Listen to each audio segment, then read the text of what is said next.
And they want to control us just like a dictator. આમ સત્ય હતું यो message કરું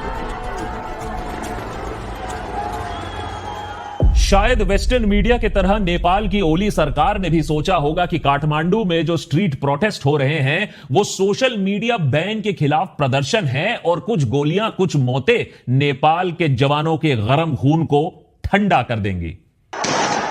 भारी गलती।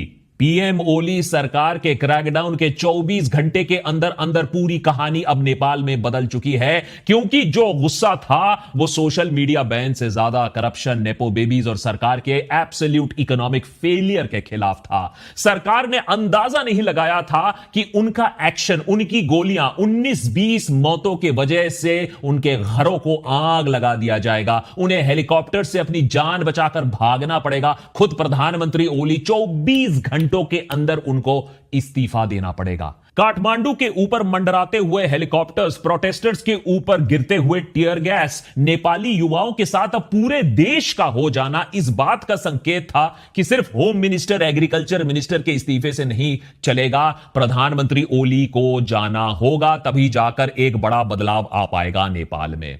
और याद रखिए, यह सिर्फ एक पार्टी हेतु या एक लीडर के खिलाफ प्रदर्शन नहीं था, पूरे सिस्टम के खिलाफ नेपाल के युवाओं का आक्रोश है। इस बात को आप समझ लीजिए कि कैसे ओली, प्रचंड और देओबा तीनों लीडर्स के घरों में आग लगा दिया गया है। ये तीन दिग्गज हैं जो नेपाल के पॉलिटिक्स से करता धरता रहे हैं, रिवॉल्विंग डोर पॉलिसी मान लीजिए, लेकिन 30 सालों तक इन्होंने ही नेपाल पर राज किया है। लेकिन आज नेपाल का युवा कह रहा है, आप किसी भी पार्टी से हो, आप कोई भी बड़े नेता हो, बस हमें अब नई शुरुआत चाहिए। देशभक्त के आज के एपिसोड में समझने की कोशिश करेंगे नेपाल के इस जेन जी रेवोल्यूशन का जो मेन प्रोटेस्ट का मुद्दा था, जो डिमांड था, वो क्या था। सोशल मीडिया प्लेटफॉर्म पर बैन तो एक चिंगारी थी, नेपाल में इससे और गहरी समस्याएं क्या हैं, ओली सरकार का रवैया कैसा रहा इन प्रोटेस्टर्स के खिलाफ, वो बैकफायर क्यों कर गया, क्या मंत्रियों के इस्तीफे के बाद, प्रधानमंत्री के स्टेप डाउन करने के बाद शांति बहाली हो पाएगी, या फिर पार्लियामेंट जिस तरीके से आज जल रहा है और मुश्किलें आने वाली हैं नेपाल के लिए।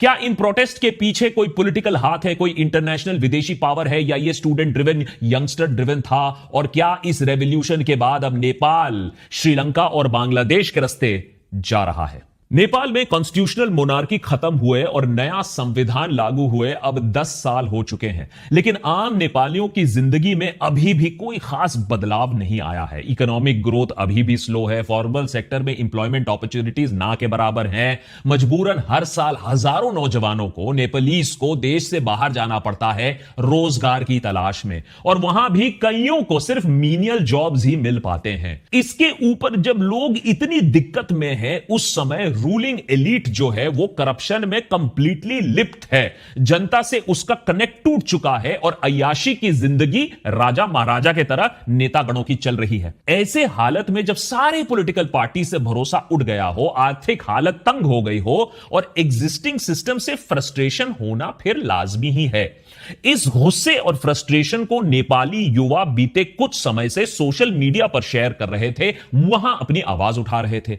हाल ही में सोशल मीडिया प्लेटफॉर्म्स पर हैशटैग नेपो किड्स और हैशटैग नेपो बेबीज जैसे ट्रेंड चीजें चल रही थी। इन हैशटैग्स को यूज करके लोग पॉलिटिकल एलीट, उनके बच्चों के लाइफस्टाइल, उनके लग्जरीज, उनका आम जनता के रोजमर्रा के प्रॉब्लम से कट ऑफ को हाईलाइट कर रहे थे, फिर चाहे वो टिकटॉक वीडियोस के जरिए हो या फिर रील्स के जरिए हो। कई बार देखा गया है कि जब विपक्ष, मीडिया, कोर्ट सब फेल कर जाते हैं तो सोशल मीडिया सच्चाई दर्शाने में मदद करता है। और नेपाल के युवाओं ने सवाल किया कि भाई इंस्टाग्राम और टिकटॉक पर ये जो नेपो किड्स हैं, ये जो पॉलिटिशियंस के बच्चे हैं, ये इंपोर्टेड गाड़ियां, फॉरेन हॉलिडेज, ये जो शो ऑफ कर रहे हैं, इसका पैसा कहां से आ रहा है।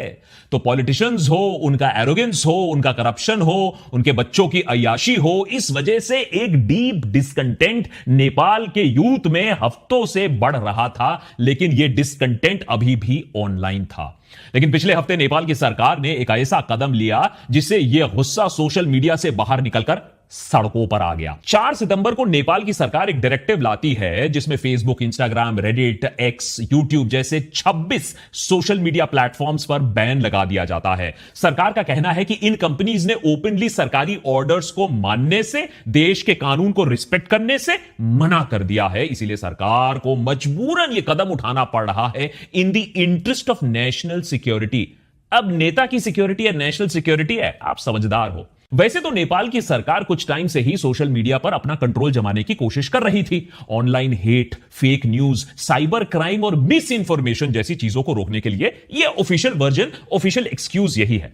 पर असली मकसद तो अपना पोल खुलने से बचाना था जो रोज सोशल मीडिया पर खुल रही थी। आज हर सरकार यह पावर चाहती है कि उसके एक इशारे से कोई भी सोशल मीडिया पोस्ट गायब हो जाए। ऐसा आज बांग्लादेश में, इंडिया में, पाकिस्तान में होता है, तो नेपाल ने सोचा हम भी एडवांटेज ले सकते हैं। एक कंटेम्प्ट केस के हियरिंग के दौरान नेपाल के सुप्रीम कोर्ट ने भी सरकार को यह आदेश दिया था कि बिना फॉर्मल रजिस्ट्रेशन के वो किसी भी सोशल मीडिया कंपनी को नेपाल में ऑपरेट ना करने दे। इस आदेश का हवाला देकर नेपाल की कैबिनेट ने सारे कंपनीज को नोटिस देकर 7 दिन का अल्टीमेटम दे दिया कि 7 दिनों के अंदर अंदर अपने कंपनीज को नेपाल के सरकार के साथ रजिस्टर करो, एक ग्रीवांस रिड्रेसल ऑफिसर अपॉइंट करो, नहीं तो हम तुम्हें बैन कर देंगे। अब यूएस की बड़ी टेक जायंट्स ने इस ऑर्डर को इग्नोर कर दिया और नेपाल की सरकार को एक्सक्यूज मिल गया एक्शन लेने का। 26 के 26 सोशल मीडिया साइट्स को ब्लॉक कर दिया। वैसे में ही लोग सालों से नेपाल के पॉलिटिकल सिस्टम से फ्रस्ट्रेटेड थे और इसके बीच में सरकार ने उनसे उनका एक्सप्रेशन का एक और जरिया भी छीन लिया। उन्हें यह बात मंजूर नहीं थी। साथ ही साथ सोशल मीडिया के जरिए, याद रखिए, नेपाल के युवा अपने बिजनेस जो कि मोस्टली टूरिज्म रिलेटेड होते हैं उसको प्रमोट किया जाता है, एडवर्टाइज किया जाता है, नए कस्टमर्स, मार्केट्स को एक्सप्लोर किया जाता है। ऐसे में सरकार का ऐसा एक ब्लैंकेट बैन एक्सप्रेशन तो छीन ही रहा था, लोगों का फ्रीडम तो छीन ही रहा था, लेकिन साथ ही साथ लोगों के पेट पर भी एक लात मार रहा था। तो डिसकंटेंट बढ़ना तो भाई बहुत स्वाभाविक था। सोशल मीडिया प्लेटफॉर्म्स पर बैन का ऑर्डर आते ही बात बिगड़ना शुरू हो चुका था। नेपाली युवा इसे एक करप्ट ओली सरकार का फ्री स्पीच को खामोश करने के लिए एक बड़ा कदम, एक फॉर्मूला की तरह देख रहे थे। इसी बीच हामी नेपाल नामक एक संगठन सामने आता है। ये एक एनजीओ है और उसके 36 साल के फाउंडर सुदन गुरुङ, जो अभी तक तो सिर्फ ह्यूमैनिटेरियन रिलीफ का काम कर रहे थे, अब वो डिस्कॉर्ड जैसे प्लेटफॉर्म का इस्तेमाल करते हैं, डिस्कशंस ऑर्गेनाइज करवाते हैं और मंडे 8 सितंबर को काठमांडू में प्रोटेस्ट की परमिशन लेते हैं। फिर इसी ऑर्गेनाइजेशन ने सोमवार के प्रोटेस्ट के लिए banners, posters, dos don't circulate किए। इन पोस्टर्स में पीसफुल प्रोटेस्ट की बात लिखी भी गई है, जिसके लिए लोगों को water bottle, college books, bags ये सब लाने को भी बोला गया था। जैसे जैसे ये प्रोटेस्ट और प्रोटेस्ट की बातें गिने चुने एक्टिव सोशल मीडिया साइट्स जैसे टिकटॉक, जिसे बैन नहीं किया गया था थैंक्स टू चाइनीज इन्फ्लुएंस, या वीपीएन के थ्रू बाकी जनता को मालूम चलता है, तो बाकी ग्रुप्स भी साथ आने लगते हैं। लेकिन पॉलिटिकल पार्टीज और उनके यूथ विंग्स को खास तौर पर प्रोटेस्ट से दूर रहने को कहा जाता है, क्योंकि, और यह बात जरूरी है, शुरू से ही इस प्रोटेस्ट का आइडिया सोशल मीडिया बैन से बहुत ज्यादा बड़ा हो चुका था। अब यह protest fully anti corruption movement, सारी पार्टीज के खिलाफ एक मूवमेंट का रंग ले चुकी थी। फिर आई 8 सितंबर वाली वो सुबह जब हजारों की संख्या में प्रोटेस्टर्स काठमांडू, पोखरा, चितवन जैसे शहरों में उनके सड़कों पर उतर आए। सबसे इंटेंस प्रोटेस्ट काठमांडू में दिखने को मिले। यहां सोमवार सुबह 9 बजे तक मालतीघर चौक पर हजारों युवा इकट्ठा हो गए थे। स्कूल और कॉलेज स्टूडेंट्स अपने यूनिफॉर्म्स में, हाथ में प्लेकार्ड्स लेकर गाते गाते, स्लोगन्स लगाते हुए मार्च कर रहे थे। जब रैली 10:30 बजे ब्रिजेश्वर की तरफ निकली, तब तक तो सब कुछ कंट्रोल में था। अब यहां कहानी के 2 वर्जन हैं। प्रोटेस्टर्स का कहना है कि पुलिस ने उन्हें आगे बढ़ने दिया। युवा प्रोटेस्टर्स ने अपने हाथ ऊपर करके दिखाए कि वो निहत्थे थे, लेकिन फिर अचानक पुलिस ने उनके ऊपर गोलियां बरसाना शुरू कर दिया। सरकार का कहना है कि मार्च के अंदर से ही एंटी सोशल एलिमेंट्स निकलने लगे, जो उपद्रव करने लगे, वायलेंस करने लगे, आगजनी करने लगे और पुलिस को तब गोली चलानी पड़ी। लेकिन जो भी कारण हुआ, उसके बाद जो होता है उस पर डिबेट नहीं है। उसके बारे में बहुत सारे रिकॉर्ड्स और वीडियो, मोबाइल फुटेज है। हम सब कुछ यहां दिखा भी नहीं सकते हैं क्योंकि इतने दर्दनाक वो फुटेज है। टीयर गैस, रबर बुलेट्स और ultimately shoot at site orders भी दे दिए गए। भीड़ समझ नहीं पाती है कि कैसे रिस्पॉन्ड करे। कुछ लोग गुस्से में पार्लियामेंट की तरफ दौड़ते हैं, उसका गेट फांग कर पार्लियामेंट में घुसने की कोशिश करते हैं। कुछ लोग सिक्योरिटी ऑफिशियल से ही उलझ जाते हैं और कुछ लोग फरार भाग जाते हैं। लेकिन जब तक यह कियोस और कंफ्यूजन खत्म होता है, कम होता है, तब तक 19 लोग तो कंफर्म्ड मारे जा चुके हैं, 400 से ज्यादा लोग घायल हो चुके हैं। इनमें से कई लोग सीरियसली घायल हुए हैं, कईयों को तो सीधा सीधा सर पे या सीने पे गोली मार दिया गया है, जो ह्यूमैनिटेरियन लॉस के खिलाफ है। और बहुत ज्यादा जो शॉकिंग चीज था कि एक 12 साल बच्चे को भी गोली से पुलिस ने मार गिराया। बस फिर क्या था? इस बर्बरता के बाद, इस खून खराबे के बाद, जब इस खून खराबे की खबर और फैली, प्रोटेस्ट ने एक अलग ही फिर रंग ले लिया। अब बात सोशल मीडिया पर बैन या करप्शन या नेपो किड्स के बारे में नहीं थी। अब तो सीधा सीधा गुस्सा प्रधानमंत्री केपी शर्मा ओली के खिलाफ था, उनके होम मिनिस्टर के खिलाफ था।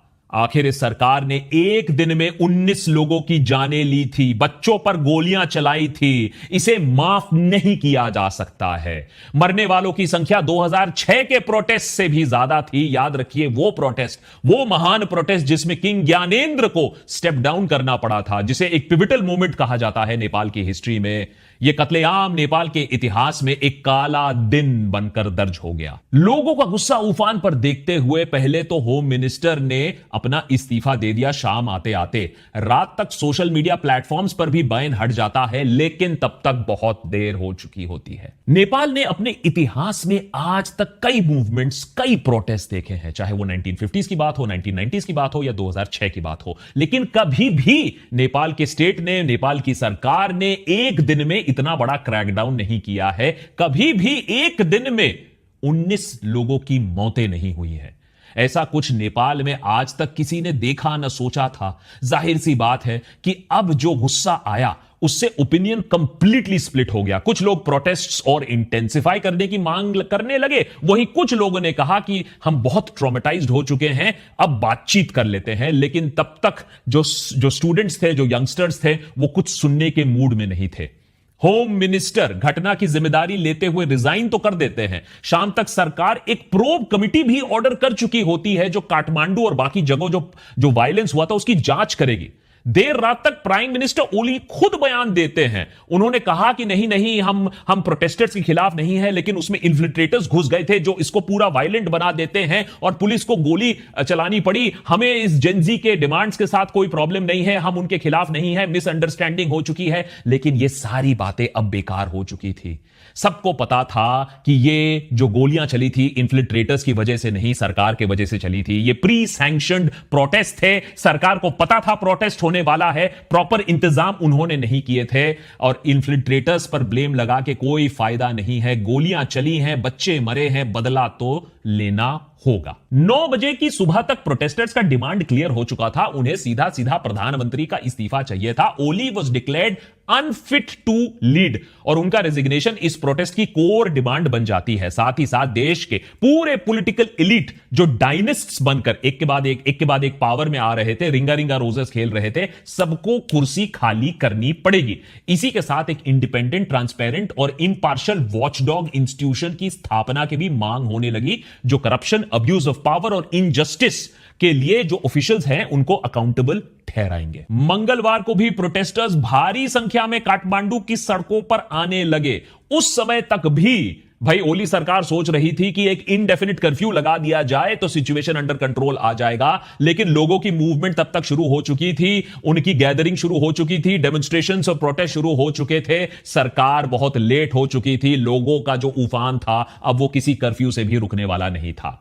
होम मिनिस्टर के बाद एक और कैबिनेट मिनिस्टर रामनाथ अधिकारी भी रिजाइन कर देते हैं, लेकिन गुस्सा तो पीएम ओली के खिलाफ था। इसीलिए उसके बाद हम देखते हैं एक एक करके नेपाल के कैबिनेट मेंबर्स के घरों पर हमला होना शुरू हो जाता है। नेपाल मिनिस्टर फॉर कम्युनिकेशन, उनका घर आग के हवाले कर दिया जाता है। फिर फाइनेंस मिनिस्टर का घर आग के हवाले कर दिया जाता है। प्रधानमंत्री और प्रेसिडेंट के घर को भी बख्शा नहीं जाता है। और फिर आते हैं ये तस्वीरें, हेलीकॉप्टर से नेतागण क्षण अपने घर से भागने की कोशिश कर रहे हैं, कैंटोनमेंट एरिया जाने की कोशिश कर रहे हैं, अपनी जान बचाने की कोशिश कर रहे हैं। दोपहर आते आते हमें यह दुखद विजुअल्स भी देखने पड़े जहां नेपाल के संसद, उनके पार्लियामेंट को भी आग के हवाले कर दिया गया। अब पूरी दुनिया की प्रेस इसी स्पेकुलेशन में लगी हुई है कि क्या बांग्लादेश के बाद अब नेपाल भी उसी रास्ते जा रहा है। देखिए, नतीजा जो भी हो, लोगों में जो फ्रस्ट्रेशन हमने देखा है पिछले 24 घंटों में, एक बात तो साफ कर देते हैं कि नेपाल के युवा में जो गुस्सा है वो पिछले कई सालों से बिल्डअप हो रहा था। बांग्लादेश में भी जो रेवोल्यूशन हुआ था वो कोई मैन्युफैक्चर्ड नहीं था, कोई कंट्रोल नहीं कर सकता है ये जो युवा जोश है। लेकिन हर देश का डायनामिक अलग होता है और नेपाल की बात भी अलग है। बांग्लादेश में स्टूडेंट प्रोटेस्ट के चलते शेख हसीना सरकार सॉफ्ट होने के जगह और भी टफ स्टांस लेती है, प्रोटेस्टर्स को एंटी नेशनल कहना शुरू कर देती है, उनके ऊपर आतंकवादी होने का इल्जाम लगाती है, आर्मी और पैरामिलिट्री को बुलाकर क्रैकडाउन और इंटेंस करने को कहती हैं। 1500 मौतों के बाद भी शेख हसीना चाहती थी और गोलियां चले और युवा मरे। शुक्र है कि नेपाल में ऐसी सिचुएशन नहीं बनी। सरकार ने अपनी गलती उसी दिन मानकर अपने डिसीजंस वापस लेने तो शुरू कर दिए थे, मिनिस्टर्स ने रिजाइन भी करने शुरू कर दिए थे।